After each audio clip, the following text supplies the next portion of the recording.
morning. We're here in Hot Springs and the sun is shining, and the temperatures are going up, but it is really hard to move all of this sleet. And so I'm still mostly stuck in the house. Occasionally I'll take trips around the backyard to check in on the seedlings in the basement, and yay, the red onions and the dahlias and the chervil and the perpetual spinach and the coleus and the violas are all popping up. So that's super exciting. And I watered them this morning in their little trays and took off the little humidity domes. And so that's exciting. I don't know. I'll give them a couple more weeks and then I'm probably going to have to start potting them up and starting up my other grew lights. So that's progress, a little bit of progress inside. I've only fallen down once on the snow/ice.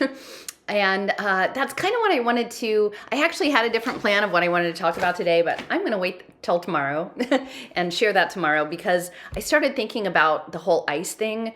And yesterday I shoveled a pathway up my driveway. My driveway is not very long, so I'm really glad that I wasn't one of those people who was like, I'm going to buy 5 acres with a gravel driveway, because that would not have worked. So I have a driveway, which is great. After living in Philadelphia for, almost 30 years and mostly all doing street parking, I think my little Subaru Dovey is super happy to be tucked away in a garage. And I'm super happy that my driveway is pretty short, but it is sloped, and I am expecting packages from Etsy, and I have a lovely, lovely mail carrier that I don't want to get hurt carrying the packages to my door. And so I've been trying. Yesterday, I worked really hard. It finally got above freezing to shovel some of it off. And I still have my ice chipper from Philly and my hard metal shovel. And I did manage to get a path and then the big section of where the snow plow. And here, Hot Springs does a really good job. This is like another go for Hot Springs. They've plowed my road multiple times. In fact, the street is clear here at the dead end of Hobson on Marigold Circle. So all the way to the edge, they came and they salted and they cleared multiple times. But as anybody knows, that the trick with the plowing is that then you have to extract all of the mushed up snow that was pushed aside by the plow at the end of your driveway. So I got that done yesterday and a path. And today I will do more because it's supposed to almost be 50. And then tomorrow it might be in the mid 40s with rain. So maybe that'll get more of it. And I'm really hoping because next Wednesday I have to take my car in to get all sorts of the head gasket repair and suspension work. So I want to make sure that things are clear so I can get Debbie out and over to the mechanics without any wheels falling off or anything like that. So that would be good. So anyway, yesterday involved shoveling a lot of frozen sleet, or shall we say ice. Now, we didn't get hammered. I would say total, it was like maybe 4 or 5 inches, but it's definitely sleet on snow on ice. And, there's been a lot of imprinting, clearly. I try to stay out of the flow of the social media norms because it's all feels so manufactured. But I do think it's worthwhile, given I invested like a decade of my life into talking about social impact finance. And with all of the attention on Minneapolis, I want to talk about, people are like, why Minneapolis? We don't understand what's the matter with Minneapolis. Like, why are all these things going on in Minneapolis? And I can't tell you exactly why, but as per usual, I have my own perspective based on the mapping and research I have done that might add to our understanding of what's going on in Minneapolis and the energy flow systems. And so I'm going to share it because it has to do, clearly a lot of that is catalyzed by ice, not only the government agency, but also the weather and the extreme cold. And then I haven't really been paying much attention, but I guess Greenland is in the mix. There's a lot of stuff about ice. And since I shoveled ice, I'm going to talk about ice today. So I think it's useful, again, in my live action role play Animus musical, to think about phase shifts, because my focus is really an interest in complex systems, and that involves various interdynamics of story and information processing and Holons. And I feel like the thing about water is it has these different phases, right? It has the steam phase, which is like really erratic, and then it condenses down into water, which is pretty stable, and then it firms up into ice, which is like the crystal version. It makes it really hard and regularized. And I think that that is an important consideration given, again, how the social media information is flowing, where attention is directed, and how things are being intentionally or not really polarized through information physics, and in combination with how people occupy world models and the stories that they inhabit. And the fact that the stories that people inhabit, and I know many people, maybe not many, but some people find that triggering, the idea that reality is a story. If you don't like that, you can go look somewhere else, because at this point, I'm really convinced that there's no one reality. There's merely different variations on how we put together facts that we bump up against in our real life and online, that we structure into a narrative that we occupy, and that we do try to minimize surprise, or when things come into our sphere, we try to make sense of them by plugging them into the story we have.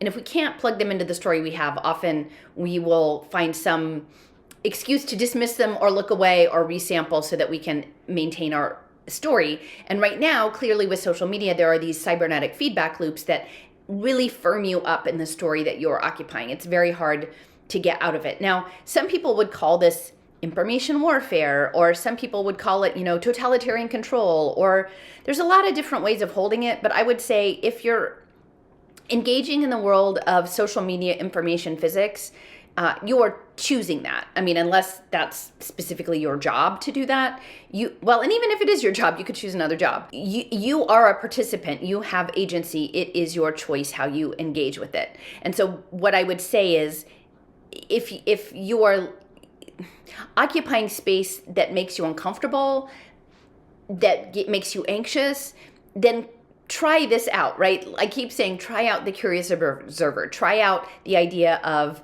everybody's got a different reality tunnel. Most of the reality tunnels actually, if you were to look through the world through the eyes of this other person and their lived experience, they would make sense. They would be consistent.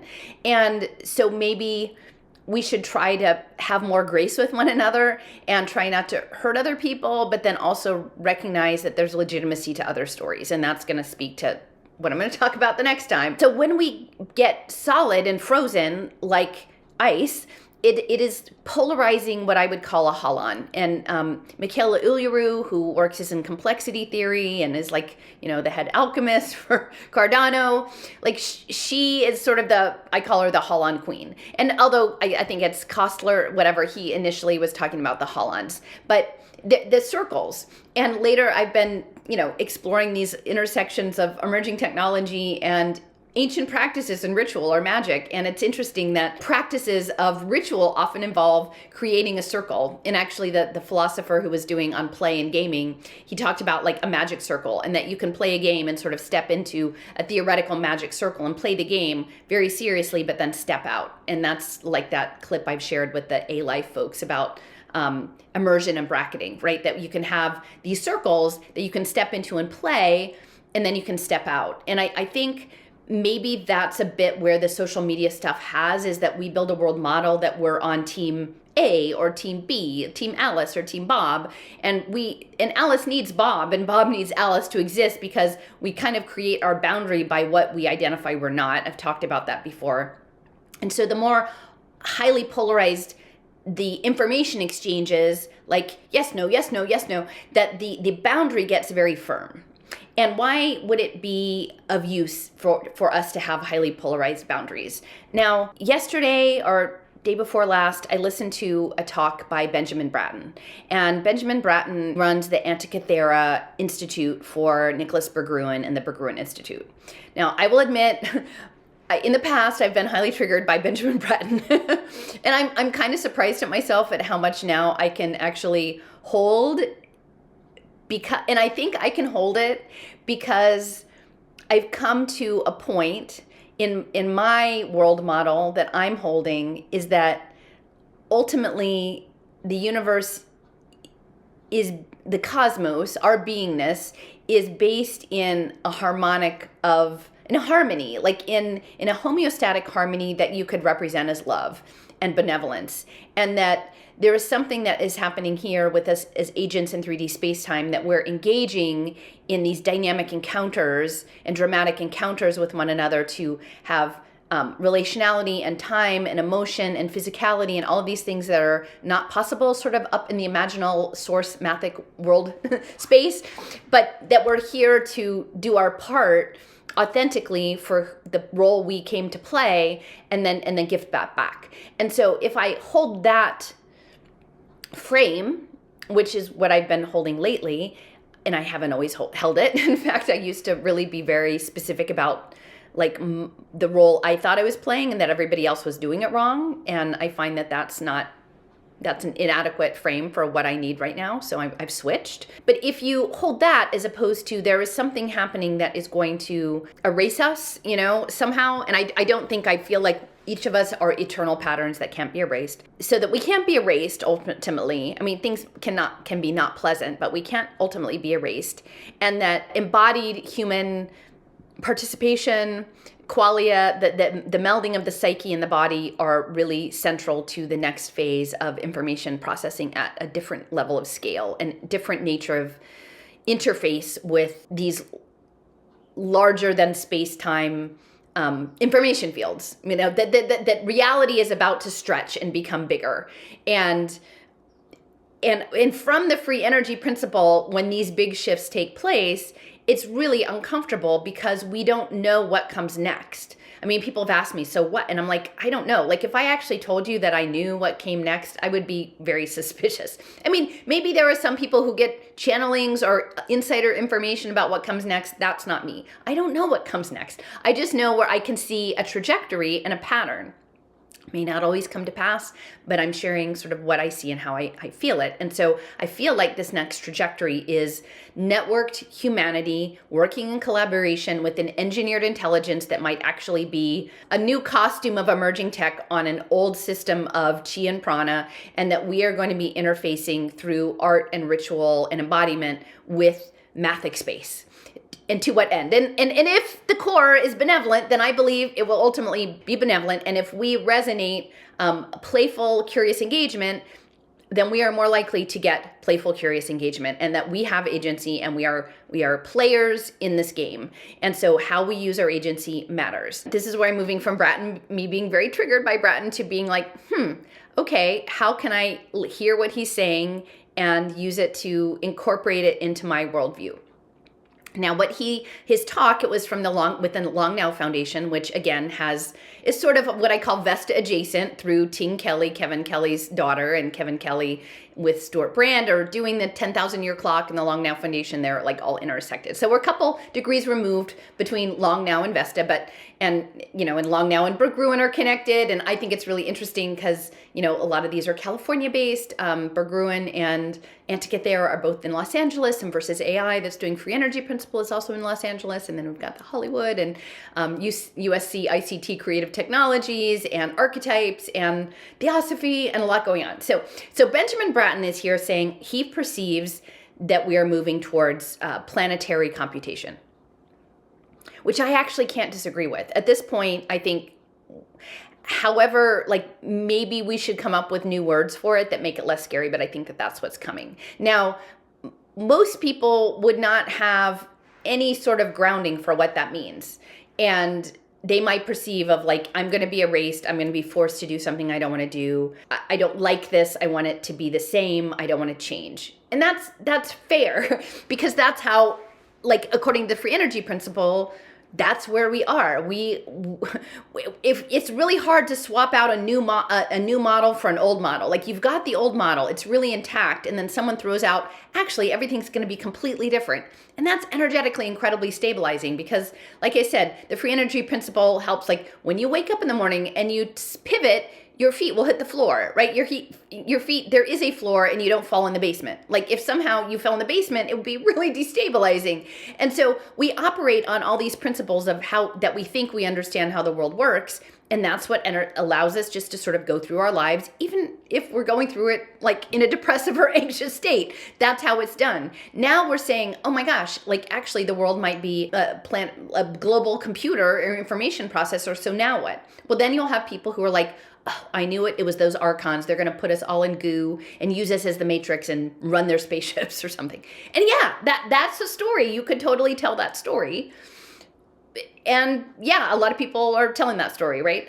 Or you could say like there's a planetary ascension and like all the interdimensional beings are like going to come and cheer us on and yay. And that's another story. That to me that feels better story, but I can't prove either of those stories. For me, I feel it's more likely that maybe the planet is its own intelligence and we're nested fractals of that, of source, and that looks like harmony or math or topology or something that I don't even have a word for yet, right? The tesseract and that sort of stuff, and that it's ready to have a bigger conversation, and that global planetary computation might look like economic tokens, but that those economic tokens might be a language, and it might be a way for us to collectively interface with a level of intelligence that we were not previously able to access, and that might happen through coherence and love and play.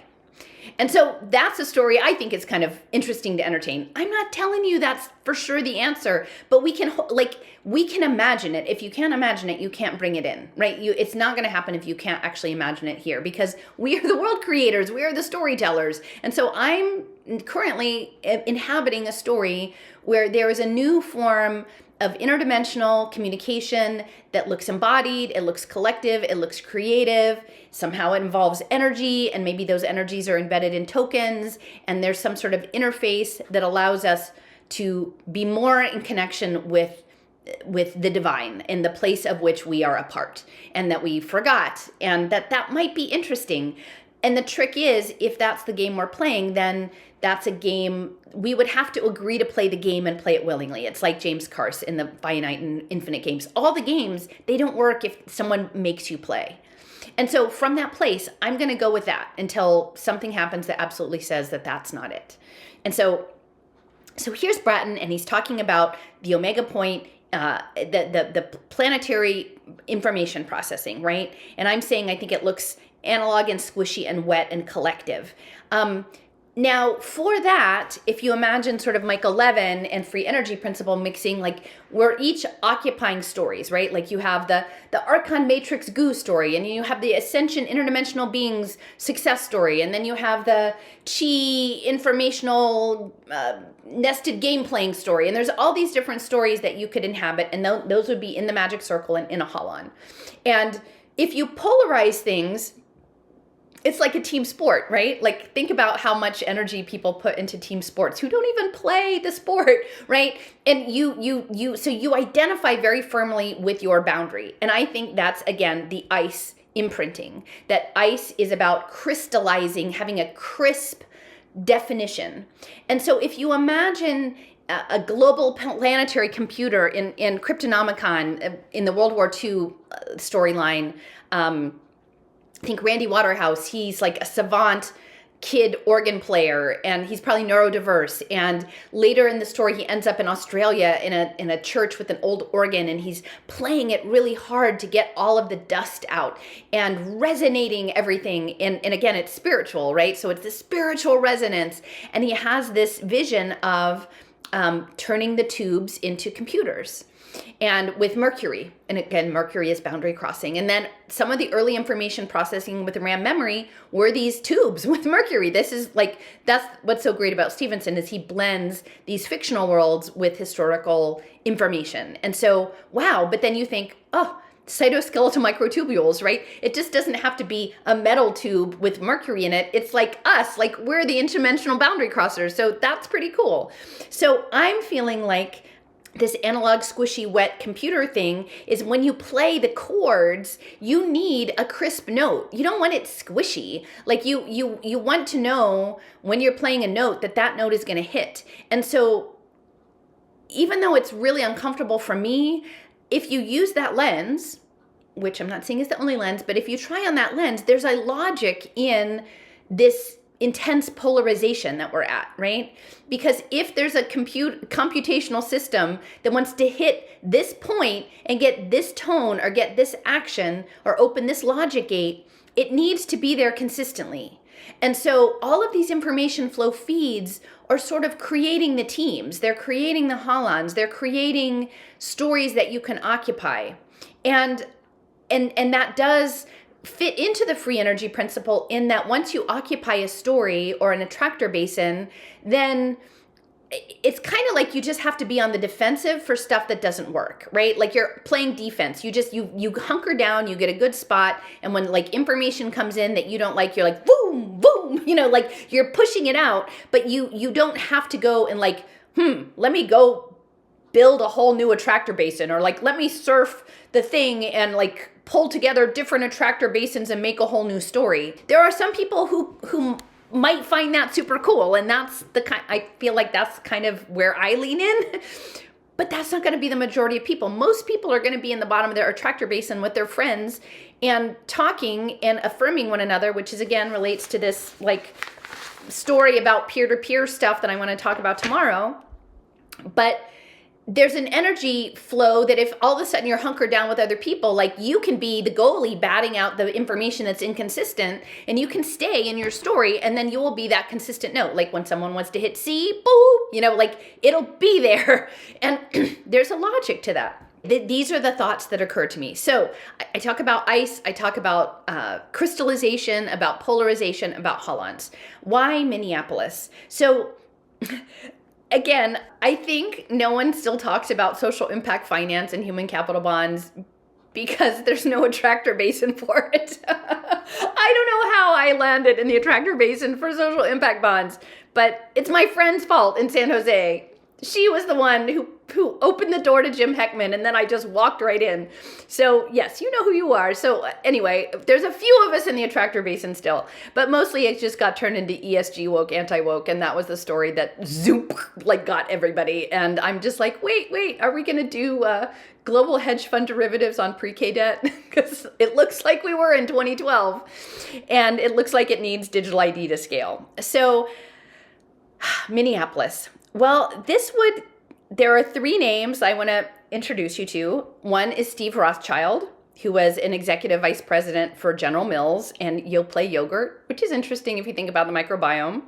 One is Emmett Carson, actually, and second person, his wife, Jacqueline Copeland, and he headed the Minneapolis Foundation, because community foundations are going to be really important in this commoning, because there's nested Holons, right? There's Holons within Holons, and so hot springs may have a number of different kinds of story sets, right? Like you might have, the Southern Baptist version, and then you have the New Age crystal version, and then you have the art version, and then you have the gambling version, or there's all these different little people who have different interest groups, but then in the totality, they're under the Holon of like Hot Springs, Arkansas. The Holon of the place-based Holons will be the community foundations, and that will be part of the commoning.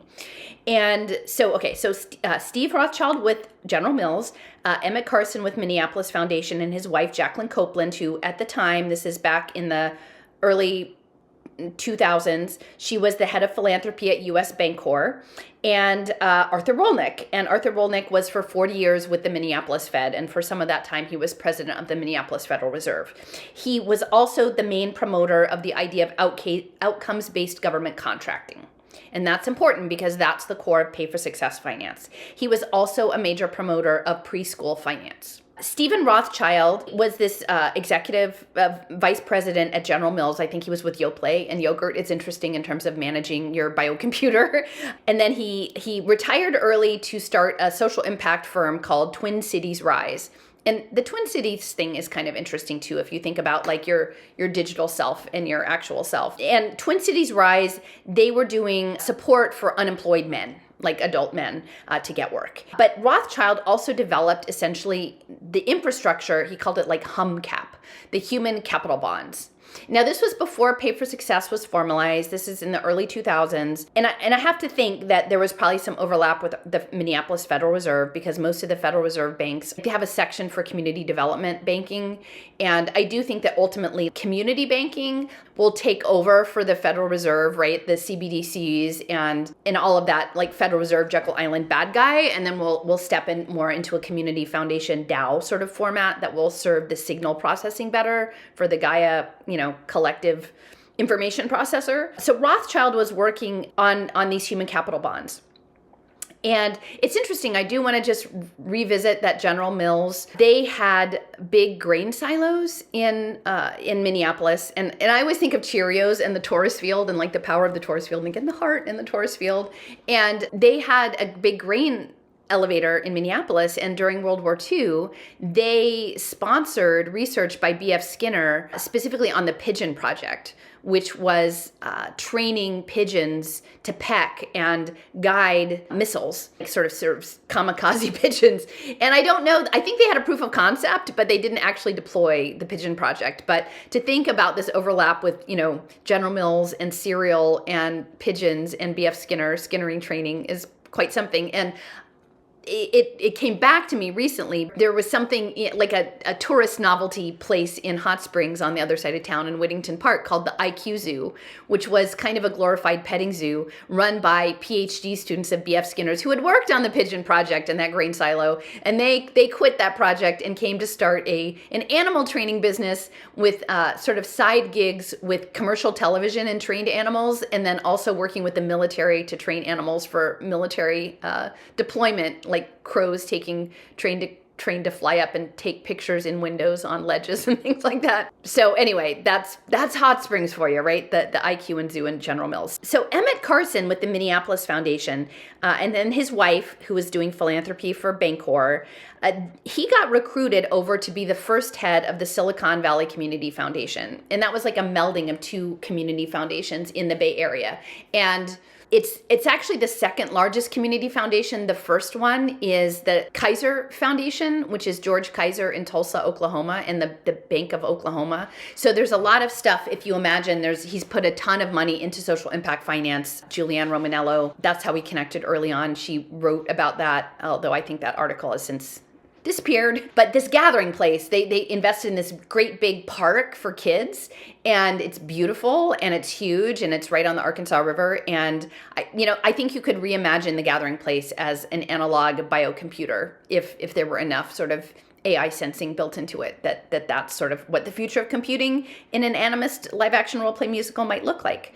They just need to put a Renaissance fair or some improv jazz or theater in the gathering place to make that a full set. So Emmett Carson and Jacqueline, they went out to Silicon Valley, to San Jose. Jacqueline jumped over and she got a job with something called Step Up Silicon Valley. She had been doing, I think she was a Penn grad, and she had in anthropology maybe, and she had a gig doing research for the Ford Foundation with My Brother's Keeper, which is a Michael Bloomberg social impact project. And then she worked for Step Up Silicon Valley, which had ties to the Catholic Charities.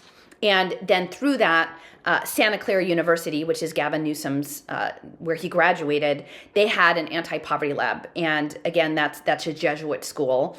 And there were ties to sort of the Vatican impact finance movement. And I wrote a long article about this before, about digital currency and refugees and intentional community. And it's really just sitting with me more and more strongly now with this idea of psychokinetic communities and intention and ritual and tokenized communication. The Vatican had these plans for these focolare, which were small intentional communities.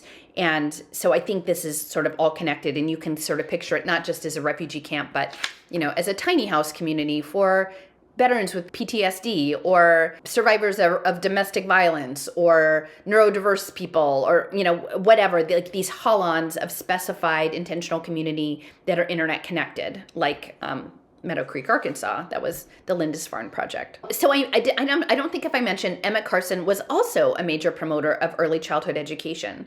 And so within that context, if we think about social impact finance, now Step Up Silicon Valley was part of the Welcome Home Social Impact Bond that involved Palantir and social finance and Ronald Cohen and Overholtzer and the Nonprofit Finance Fund, and getting that all underway. Remember, there were 4: Partners in Wellness, Mental Health, Welcome Home Social Impact, there was an early literacy, and then there was an early childhood. And there was a certain figure in the mix with all of that. His name was Fred Ferrer, and he was with the Health Trust, and he was also a major proponent of charter schools and was sort of embedded in the Santa Clara education department, and specifically rocket ship charter schools. And he was very much promoting the community school model and data sharing, like big data lakes of social service data and educational data. And eventually that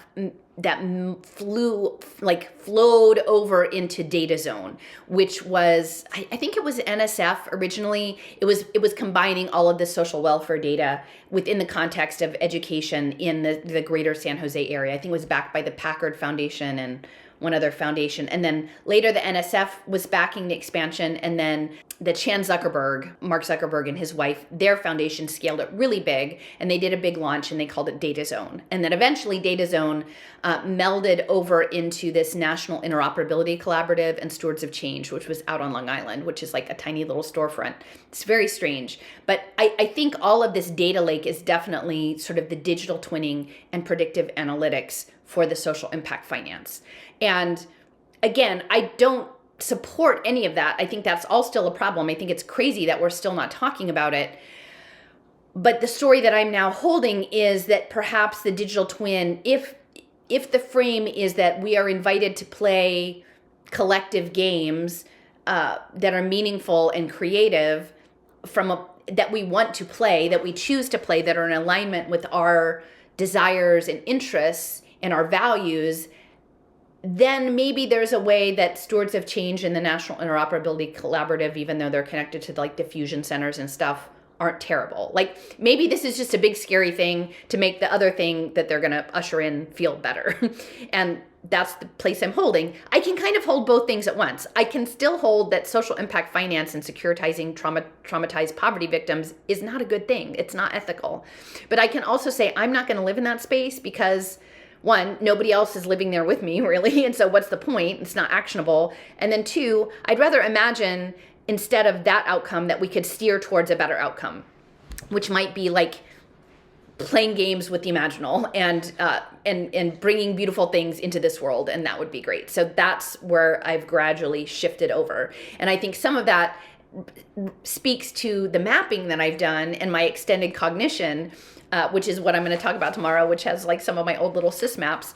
And that in a way, my little sys maps all getting destroyed actually opened a door for me to make maps that were more participatory and co-creative and standing in the space of curious observer as opposed to let me make a case for why this is the bad thing. And I needed to grow into that space. Okay, so Data Zone. So in 2012, there was an innovation summit that Fred Ferrer hosted, and Clayton Christensen was sort of the coordinator, and he's the Harvard professor of disruption. He has since passed, but he's also LDS. So then there's all the backstop of all the LDS and the intelligence community stuff and the hard stuff and the graphic design stuff. So all that comes in with the Wasatch Valley came in with the Silicon Valley Community Foundation, which is a heavy, right, the second largest community foundation in the country, a slush fund for all of the tech profits and these donor advised funds that were going in and being held by the Silicon Valley Community Foundation that could cover a lot of things. Like they're all about accountability, but actually when you have a DAF, you get the tax credit and then money can flow out of it, but it's never really clear whose money it was or who's funding what. And so, that's a point to be made. And that was in San Jose. So clearly what this is going to, so you can picture early childhood debt, right? And I have the document from 2012 with Ready Nation and the Kauffman Foundation saying, hey, we're going to package these as global securities to be traded among all sorts of people, which means at some point somebody can short it, which feels bad. So there's the pre-K finance piece. Both Carson and Rolnick were very into early childhood education. Now, Rocket Ship Academy, one of the most heart-tugging video clips that I've shared was a Rocket Ship ad, and it was a kindergarten teacher. And again, these are mostly in San Jose. The communities that were targeted were Black and brown immigrant communities, lower income communities. And you've got this classroom that's packed, right? Because we're not going to provide money to provide smaller class sizes and more human interaction. We're going to shove Chromebooks or We Play Smart surveillance play tables onto kids. And the kids in the Rocket Ship Academy charter school, it had them playing outside, and then they come in to do school, and the school is a Chromebook, and then they've got a QR code badge. Now, this was before the grand rollout of QR codes around all the lockdowns, because they can't remember their password. And so they're like holding their like little barcode up to the Chromebook so that they can build up their digital twin, right? For accountability purposes, for closing the achievement gap.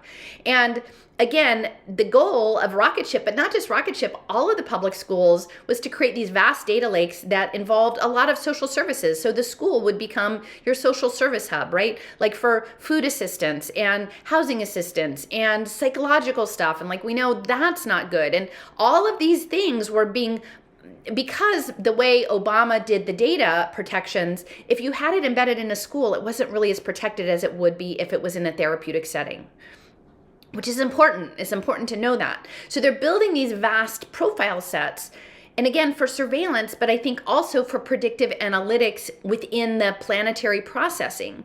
Because my sense is that we're looking, and I know this sounds crazy, and if you had told the me of 2013 that this is where the road would go, I would say, I don't believe you. I just can't believe that this is how it might be. But I think that this interdimensional communication is more accessible to young children, to people who aren't domesticated, who are vibing not with consensus reality, who still have the imaginal, right? And whether that's children or whether that's people who have different mental models than the norm, or people who have Alzheimer's, or people who are self-medicating through substances, or people maybe who have like a very good meditative practice, who can get out of this place and into that place. That is what is needed, but at scale, right? And so that's what I've said before about the role of the lockdowns in the digital identity systems, and that linking into the digital electronic currency systems that are going to be community currency, guys, not just your CBDCs, the community currency from Leontare and Schumacher. That's the signal that is desired, that the children are the diviners somehow, but not each, like one child is going to be an oracle for the whole computational process or the whole future trajectory. It's like you want to have millions of kids sharing their data, and that there's some engineered intelligence that may not be actually all that engineered in my frame, holding a much larger pattern and parsing things out based on data from many, many, many samplers, children as the remote viewers, right, of the future. And so in that lens, then all this rocket ship with the QR codes and the kids interfacing with these digital characters and things on a Chromebook, I mean, no normal person is going to look at it and go, oh, I think that looks like that could be divination or a psychic ant computer. But that's my job to say that and see if it holds up. Maybe it doesn't hold up. I'm fine if it doesn't hold up, because I'm just not sure I'm comfortable with it yet. But if you look into ancient practices of child divination, it's a thing. It's a big thing. So you've got Rolnick, who was very close with Robert Duger, the fund manager for Paul Tudor Jones and his Robin Hood Foundation, which all of that money went back to hedge funds and tech. That's probability and statistics. That's the quantum, right? We're navigating the topology of reality through the imaginal. You've got Jim Heckman at University of Chicago, who's setting the equations, saying, well, we need to change character, which is the social emotional learning. And we can get an added benefit if we track health data. And I do think that that's an aspect of the planetary computation or information processing, is that it is embodied. It is your intuition in your body, which again, back to Yoplait and the yogurt. It is your gut feeling about something. And so the body, they're not getting rid of bodies. Like this whole thing about the Moonshot Project and somehow floating around and doing astral projection all the time, I don't think that's very actionable, because it actually is the body that's the quantum processor in my story of the quantum cytoskeletal microtubules, and the resonance of water memory. We're the computers, just like going back to Claude Shannon and Bell Labs. The ladies with the slide rules were the computers. We're the computers, so they're not getting rid of the body.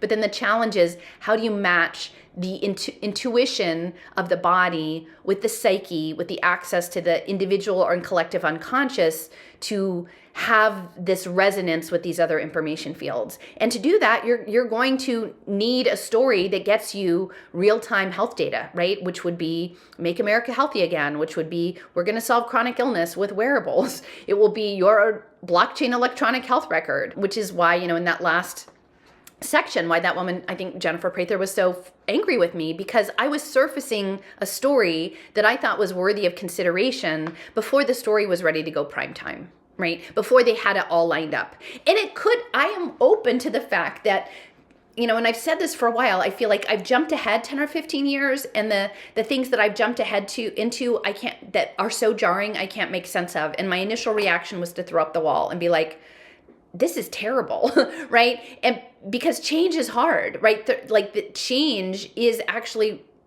energy, costs a lot of energy to change. But I've arrived at this place, I think, largely through being able to use the lens of curious observer and metacognition and my maps and my imagination, right? And in combination with being on this amazingly grounded place with plants and other intelligences to find a path through that it could be okay. Right? And maybe it's enough. Maybe not everybody has to walk the whole path of these are bad things and we are scared. And now we've learned new things and we can let some of the scared go and let it go and let it go. And then get to a place that we can imagine that there is some story that we can not only tolerate, but actually thrive in. And I want to hold that space because someone needs to hold that space. Or if we can't hold that resonance, we're never going to get it. And so if it just has to be, me over here shoveling my ice off my driveway in Hot Springs, I'm going to do that because I can, and there's nobody to tell me I can't right now. And even if they told me I couldn't, I would still do it, and I would do it quietly. So I don't know if that loops back to ice in Minneapolis. Not only the ice of that foregrounding, but the whole daycare, and that was kind of the whole thing, was the daycare corruption narratives, right? And the way in which that highly polarized stories and the way those stories were told. Now, correct me if I'm wrong, because I'm not plugged into all this stuff, and I would love to see if it's finally surfacing, but is any people who have paid attention to that conversation, does any of it say, hey, Minneapolis has this long tradition in looking at human capital finance and government accountability around childcare. And look, here's this Heckman equation, and maybe we should start doing accountability purposes. And I've seen like all of the stuff that they implemented in the public schools in the K-12 about accountability and data collection, that went all the way down to pre-K2. And not only just the K-12 teachers, but the pre-K teachers. And there were social impact bonds about training the pre-K teachers.